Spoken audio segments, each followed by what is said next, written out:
So students, see here, we are studying zeros of a quadratic equation. It's called roots of the quadratic equation.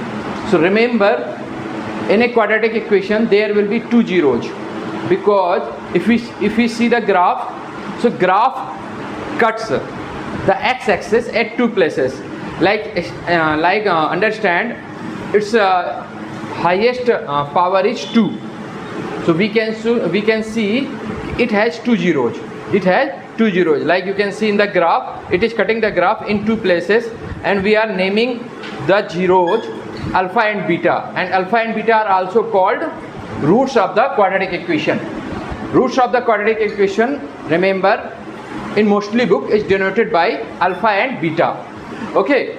So remember, there are four types of polynomials. First one, linear polynomial, denoted by ax plus b, where a not equals to 0 and ab are real numbers.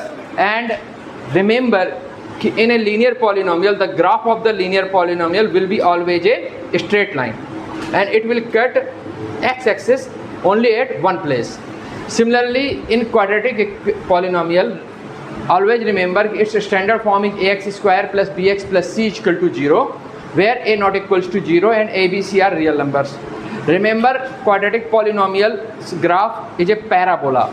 There will be two types of parabola, remember. First one opening upwards, second one opening downwards. Opening upwards means when a greater than 0, and opening downwards means a less than 0. And third one in your syllabus is cubic polynomial.